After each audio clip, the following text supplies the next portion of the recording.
एक बड़ी सफलता और बड़े कामयाबी का दौर देखने को मिल सकता है राहु के नक्षत्र परिवर्तन के माध्यम से। राहु एक ऐसे नक्षत्र पर जा रहे हैं जो कि शनि का नक्षत्र उत्तरा भाद्रपद नक्षत्र होगा। अब इस नक्षत्र के जो स्वामी हैं वो स्वयं शनि देव हैं, जो कि मकर राशि के अपने ही राशि के स्वामी बनते हैं। माना जाता है यथा शनि तथा राहु, और इस हिसाब से राहु अपने शनि के अनुसार अपना प्रतिफल देते हैं, ऐसा शास्त्रों का मत है। अब इस समय पर राहु एक ऐसे नक्षत्र पर प्रवेश करने जा रहे हैं जो कि शनि का नक्षत्र है, उत्तरा भाद्रपद नक्षत्र है, और इसका प्रभाव आपके जीवन पर किस प्रकार से आपको आर्थिक रूप से सुदृढ़ता की ओर ले जा सकता है, इस बात को हम समझने वाले हैं। कौन कौन से कार्य संपन्न होने वाले हैं, कहां पर हमें सजगता रखने की आवश्यकता होगी, सारी बारीकियों को समझते हुए हमने यहाँ पर 2 चार्ट लेकर के आया है हमने मकर राशि के जीवन के लिए, क्योंकि ये विषय ही इतना सूक्ष्म था कि एक चार्ट के माध्यम से एक प्रेडिक्शन ये यहाँ पर संभव नहीं हो पाता। इसीलिए हमने उस सूक्ष्मता को समझते हुए आपके अधिक लाभान्वित कराने के लिए इस 2 चार्ट को लेकर के आपके समक्ष उपस्थित हुए हैं। समझते हैं, जानते हैं कि वास्तव में ये सब क्या है और क्या होने जा रहा है। समझिएगा, एक ऐसा ग्रह राहु जिसके पास अपरंपार शक्ति है, एक ऐसा ग्रह राहु जिसके पास कोई बाउंड्री वॉल नहीं है, और यही राहु आपके ठीक तीसरे भाव पर इनका गोचर हुआ था अक्टूबर सन 2023 के महीने में। तब से लेकर के अब तक ये राहु आपके तीसरे भाव को छोड़ करके कहीं नहीं गए। अब इस दरमियान एक घर तो हो गया, तीसरा मकर राशि से तीसरा घर हो गया। अब यहाँ पर 3 नक्षत्र उपस्थित होते हैं, जिसके अनुसार हमने इसे 3 घरों में विभक्त कर दिया।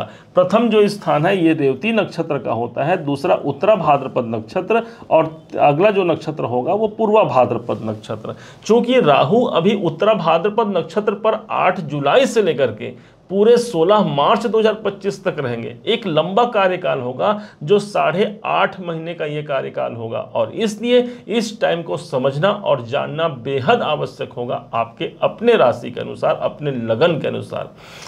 देखा जाए तो यहाँ पर शनि के पास एक ऐसा नक्षत्र प्राप्त है इसके पास जो कि पुष्य नक्षत्र है, जो कि 4थी राशि को रूल करती है। इसके बाद अनुराधा नक्षत्र है जो 8वीं राशि को रूल करती है, और यही यहाँ पर उत्तरा भाद्रपद नक्षत्र है जो 12वीं राशि को रूल करती है। और यहाँ पर राहु अभी 12वीं राशि पर है, अर्थात उत्तरा भाद्रपद नक्षत्र पे है। इस हिसाब से 4, 8, 12 का एक ट्राइन बनता है, एक त्रिकोण बनता है। अब इसका जो प्रभाव है वो आपको सबसे ज्यादा प्राप्त होगा। देखा जाए तो ये एक 12 नंबर, ये एक हो गया 4, और यहां से हमने देखा तो 8, तो एक ये ऐसा स्थान हो गया जिसे कहा जाता है काम त्रिकोण। ये काम त्रिकोण का स्थान जो सबसे ज़्यादा प्रभावी हो गया इस समय पर। इस समय पर आपको भी ध्यान देने की आवश्यकता रहती है कि इस समय पर हम काम आसक्त इस समय पर ज़्यादा हो सकते हैं, अपोजिट सेक्स, अपोजिट लिंग के प्रति हम आकर्षित हो सकते हैं। अन्यथा इसे आप ऐसा मानिए कि यदि वहाँ से हमने अपने आप को उठा लिया, वहाँ से हमने दूर कर लिया, तो अपने कर्म क्षेत्र के लिए इससे बड़ा गोचर परिवर्तन आपके लिए दूसरा और नहीं हो सकता, क्योंकि एक ही कर्म है। अब इसे हम काम आसक्ति में लगा दें या अपने करियर में प्रगति के लिए लगा दें, डिपेंड करता है हमारे ऊपर। और यहीं पर कार्य की प्रतिष्ठा यहां पर जागृत होती है, क्योंकि यहां पर तीसरा भाव एक्टिवेट हो रहा है, जिसके माध्यम से आपने पूर्व में कोई संघर्ष किए हैं, कोई परिश्रम किए हैं, उस परिश्रमों का प्रतिफल देना। अभी तक ये रेवती नक्षत्र पर थे, जाना तो चाहिए था एक घर आगे, अर्थात अश्विनी नक्षत्र पे। चूंकि राहु का साइकिल जो है वो उल्टा चलता है, उल्टी गति पर राहु चलते हैं, और इसी कारण से ये समय हमको प्राप्त हो गया उत्तरा भाद्रपद नक्षत्र पे, जो कि शनि का नक्षत्र है। तीसरा घर चूंकि यहाँ पर एक्टिवेट हो रहा है, आप ऑनलाइन संबंधी किसी भी कार्य में आपका इन्वॉल्व होना है यदि, तो वहाँ पर एक अच्छे अवसर आपको प्राप्त होते हैं। यदि इस समय पर जीवन में कंपटीशन अधिक बने हुए हैं, उस कंपटीशन से मुझे मुक्ति प्राप्त होती है। जो बच्चे हैं कंपटीशन एग्जाम दिला रहे हैं, उनके लिए तीसरे भाव पर राहु का शनि के नक्षत्र पर गोचर करना एक अनुकूल समय उनको निर्धारित करा सकता है। आप यदि स्पोर्ट्स में हैं, स्पोर्ट्स संबंधी काम करते हैं, वहाँ पर भी आपको सफलताएं देखने को मिलेगी। कोई ना कोई डॉक्यूमेंट संबंधी काम यहाँ पर सिद्ध होते हैं, कोई लेख इत्यादि आप लिखना चाहते हैं, प्रकाशित करना चाहते हैं, राहु अभी आपके 3rd हाउस में है, कोई यात्राओं से भी आपको जोड़ जाते हैं। अब चूंकि यहां पर सप्तम भाव यहां पर एक्टिवेट हो रहा है, तो सप्तम भाव का तात्पर्य हो गया आपके दाम्पत्य जीवन। दाम्पत्य जीवन में कुछ हमको सावधानियां भी रखनी होगी। अपने जीवन साथी, जीवन संगिनी के साथ हमें तनाव इत्यादि की स्थिति उत्पन्न नहीं करनी है, और बल्कि यहां पर एक ऐसी एक युक्ति बनती है, यदि हमने अपने तनाव को दूर कर दिया तो प्रेम की संभावना काफी प्रबल है। यदि आप प्रेम विवाह करना चाहते हैं, विवाह इत्यादि भी करना चाहते हैं, तो सप्तम भाव यहां पर एक्टिवेट हो चुका है। चूंकि सप्तम भाव यहां प्रभावी हो रहा है, तो जो बिजनेस करते हैं अपने बिजनेस में एक अच्छे लेवल को प्राप्त कर सकते हैं। राहु हमारा बढ़ोतरी है, बौछार है राहु के पास, तो वहीं पर शनि हमारे कर्म को रिप्रेजेंट करते हैं। मतलब काम में इस समय पर बौछार की अधिकता देखने को मिल सकती है, काम का प्रेशर भी इस समय पर अधिक बढ़ सकता है। चूंकि सप्तम भाव यहां प्रभावित हो रहा है, तो जो पार्टनरशिप में है उनके लिए भी एक अच्छा अनुबंध इससे माना जाएगा। दसम भाव से दसम भाव होने के कारण यह आपका कैरियर होता है, नौकरी में हो, व्यापार में हो, प्रोफेशनल किसी कार्य में हो, यहां पर एक प्रगति का एक नेक्स्ट लेवल आपको दिखा सकते हैं राहुदेव। अब चूंकि 12वां एकादश भाव यहां पर एक्टिवेट हो रहा है, तो एकादश भाव हो गया आपकी लाभ का। तो लाभ के दृष्टिकोण से एक अच्छा संयोग आपको एक्सपीरियंस में इस समय पर प्राप्त होगा। कुछ अच्छे अनुभव आपको प्राप्त होंगे कि जहां पर लाभ आपके हाथ से निकल जा रहे हैं, आपने 99 तक पहुंच करके भी आपको वापस आना पड़ रहा है, या फिर अपने परिश्रम का प्रतिफल नहीं मिल रहा है, तो भाई अब एकादश भाव राहु के द्वारा रूल हो रहा है, और राहु के पास कोई बाउंड्री वॉल नहीं है, वहां तक आपका लाभ पहुंच सकता है। बड़े बड़े जो आप सुशोभित पद देखते हैं, प्रतिष्ठा देखते हैं, ये बिना राहु के नेम फेम की प्राप्ति नहीं होती। और जो कि मेरे इनकम भाव को इस समय पर अपने ट्राइन के अनुसार मुझे एक लाभ दे रहे हैं, एक बड़े लाभ का अवसर भी आपके लिए निकल करके सामने आ सकता है। अब इसके बाद हम चलते हैं दूसरे चार्ट पर। अब इस दूसरे चार्ट में होगा क्या, यहां पर हमने इसी को नक्षत्रों के अधीन होकर के और क्या प्रतिफल दे रहे हैं इस बात की विवेचना की है। यहां पर राहु को हमने यथावत बैठा दिया, राहु तीसरे भाव पर ही बैठे हैं आपके, जो कि मकर राशि से तीसरा स्थान है।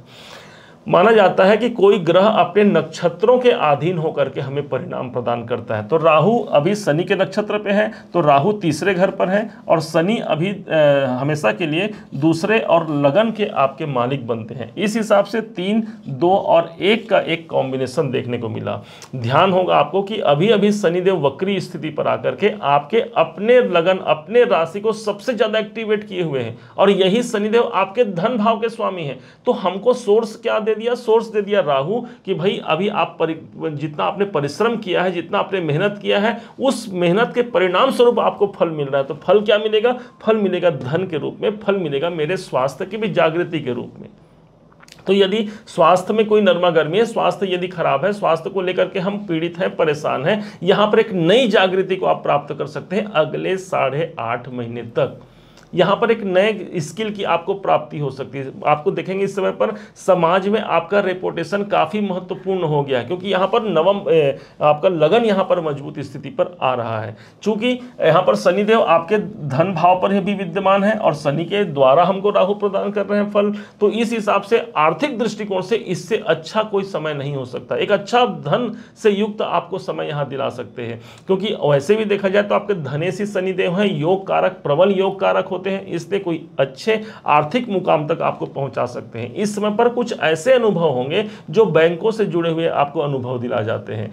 यह हो सकता है बैंकों में कोई कर्जा लेना, या कर्जा आपने लिया है तो उसको वापस करना, हो सकता है इस समय पर कोई बड़े धन अमाउंट आप जमा कर पा रहे हैं। तो कहने का मतलब है कि एक संचित जमा पूंजी के पर कुछ न कुछ छेड़छाड़ इस समय पर होगी, या फिर उस पर आप निवेश कर पाते हैं, दूसरे भाव का संपूर्ण एक्सपीरियंस आपको दिला पाते हैं। चूंकि दूसरा घर मेरे कुटुंब का होता है, और अच्छा बता दें ये जो आपको अनुभव होंगे ये पॉजिटिव होंगे, कारण कि राहुवत शनि कहा गया है या शनिवत राहु कहा गया है, और शनि आपके योग कारक है, अर्थात राहु भी आपको पॉजिटिव इवेंट देंगे।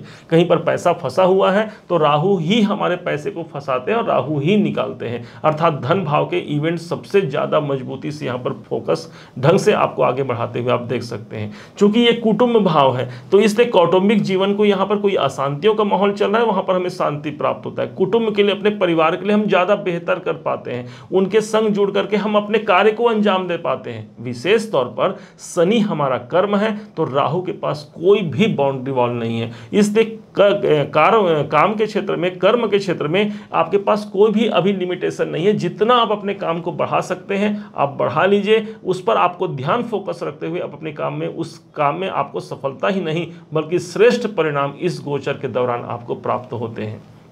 अब 3-2-1 का कॉम्बिनेशन मिला, एक आपका स्वयं का शरीर हो गया और तीसरा यात्रा हो गया। तो इसलिए इस समय पर आपको यात्रा पर संलग्न हो सकते हैं, कोई छोटी यात्रा होगी जिसका लाभ भी आपको प्राप्त होता है।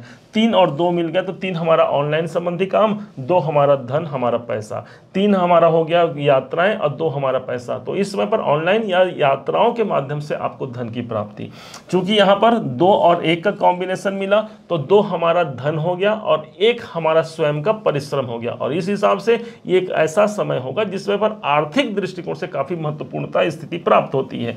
1 2 3 4 5 राहु की दृष्टि भी पंचम भाव पर पड़ रही है और यहाँ पर ट्राइन में भी सप्तम भाव पर पड़ रही है। यहाँ पर ट्राइन में भी हमने देखा कि सप्तम भाव ही जागृति है, इसलिए कैरियर और बिजनेस के दृष्टिकोण से एक अच्छा समय, जो लोग विवाह करना चाहते हैं या विवाह संबंधी संभावनाओं को तलाश कर रहे हैं, एक अच्छा समय से आप जान सकते हैं।